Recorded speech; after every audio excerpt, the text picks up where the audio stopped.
سبيل الدموع سبيل مريح تنهد يا صاحي كي تستريح। আসসালামু আলাইকুম বন্ধুরা, তিন উম্মাহ ইসলামিক চ্যানেল পক্ষ থেকে আপনাদের আন্তরিক অভিনন্দন। আজ আমরা কথা বলবো আট্রসি নিয়ে, আট্রসির কিছু ভ্রান্তিকর মতবাদ নিয়ে।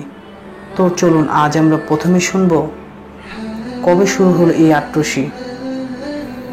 ফরিদপুর জেলার সদরপুরে আট্রসি গ্রামে বিশ্ব জাকির মসজিদ নামে একটি আট্রসির পীরের আস্তানা। শাহ সুফি হাশমতুল্লাহ নামে এক ব্যক্তি জামালপুরের অন্তর্গত শেরপুরের পাকুড়িয়া গ্রামে জন্মগ্রহণ করেন। তার পিতা আলিমউদ্দিন খান নোয়াখালী জেলায় মাওলানা শরাফত আলীর নিকট তাকে প্রাথমিক শিক্ষার জন্য পাঠান।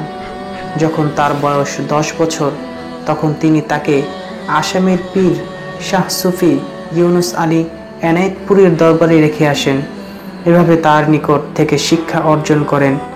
এক পর্যায়ে ফরিদপুর নিবাসী মুহাসিন উদ্দিন খানের সাথে তার পরিচয় ঘটে। তিনি মুহাসিন সাহেবকে এনায়েতপুরীর নিকট নিয়ে যান। অতঃপর এনায়েতপুরীর নির্দেশ মুহাসিন সাহেব সাথে সে শাহ সুফি ফরিদপুরে চলে আসেন এবং তার তরিকা প্রচার করতে থাকেন। বাংলা 1354 সাল থেকে তরিকা প্রচারের কাজ আরম্ভ করেন। এই ছিল আট্রসির প্রথম শুরু। আট্রসি পীরের ভ্রান্ত কিছু মতবাদ শুনব এখন। ভালো মন্দ পীরের হাতে। পীর সাহেব বলেছেন, এনায়েতপুরী সাহেব তিরোধানের পূর্বে আমাকে বলে গেছেন, বাবা তোর ভালো মন্দ উভয়টাই আমার হাতে রইল, তোর কোনো চিন্তা নাই। একটু ভেবে দেখুন তো কতটুকু যুক্তিসম্মত কথা এগুলা। পর্যালোচনা করলে বুঝতেই পারবেন এই আকীদা পীর সাহেবকে সরাসরি আল্লাহর আসনে বসিয়ে দেওয়ায় শামিল হয়। অথচ আল্লাহ বলেন, হে নবী বলুন সব কিছু আল্লাহর তরফ থেকে হয়।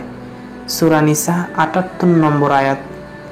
অন্যথায় তিনি বলেন, যদি আল্লাহ তোমাকে কষ্ট নিপতিত করেন, যদি আল্লাহ তাআলা তোমাকে কষ্ট নিপতিত করেন, তাহলে তিনি ব্যতীত তা দূর করার কেউই নেই। আর যদি তিনি তোমার কোনো কল্যাণ করতে চান, তবে প্রতিরোধ করার কেউই নেই। সূরা ইউনুস ১০৭ নং আয়াত। পরকালে মুক্তির জন্য ইসলাম ধর্ম গ্রহণের আবশ্যকতা নেই।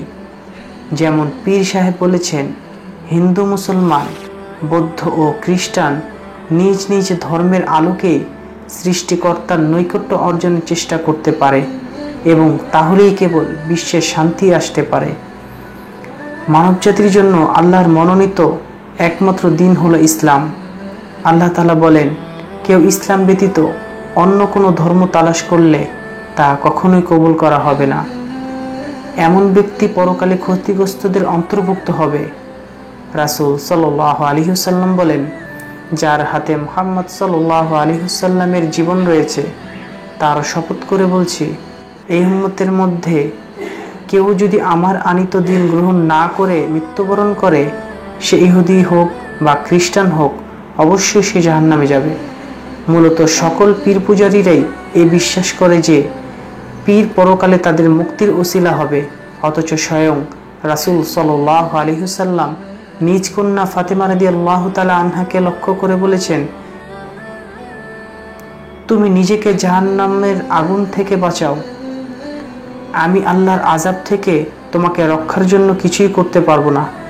সংক্ষিপ্ত ওজিফা বলা হয়েছে, ফানাফিল্লাহ অর্থ আল্লাহ হতে বিলুপ্ত।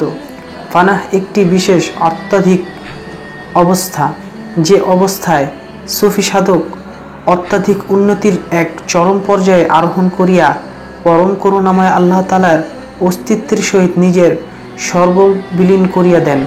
ফানাহ পর্যায়ে সাধকের ব্যক্তিগত সত্তা বলিয়া কিছুই থাকে না, যেহেতু তাহার সমস্ত ওজুদ অস্তিত্বই এখন আল্লাহতে বিলীন। এই অবস্থায় সাধকের ইচ্ছা আল্লাহ তাআলার ইচ্ছায় প্রতিফলন মাত্র। সুফি পাঠক কুফর আর শিরিকের লালন করতে করতে পীর ও ফকিররা মহান আল্লাহর মর্যাদা পর্যন্ত ক্ষুণ্ণ করেছে। উপরে ফানাফিল্লাহ দর্শন তারাই প্রমাণ করে। সাধারণ মূর্খ মানুষগুলো না বোঝার কারণে এই ধরনের খানকাগুলোতে পূজা করতে যায়, এই ধরনের খানকাগুলোতে পূজা দিতে যায়। তারা জানে না যে কথিত পীরের শিরিক ও কুফরের দ্বারস দিয়ে মানুষের ঈমান হরণ করেছে, আল্লাহর আনুগত্য থেকে বান্দাকে দূরে সরিয়ে নিচ্ছে। আলোচনায় তাদের আকীদা সম্পর্কে সামান্য কিছু ধারণা দেওয়া হলো। এছাড়া ঈমান বিধ্বংসী আরও অনেক বিষয় রয়েছে। অতএব উক্ত ভ্রান্ত তরিকা থেকে সাবধান থাকতে হবে। আল্লাহ তাআলা যেন আমাদের এই সব সমস্ত বাতিল ফিকহ, বাতিল শিরকি কুফরি আকীদা হতে আমাদের বাঁচার তৌফিক দান করেন। আমিন।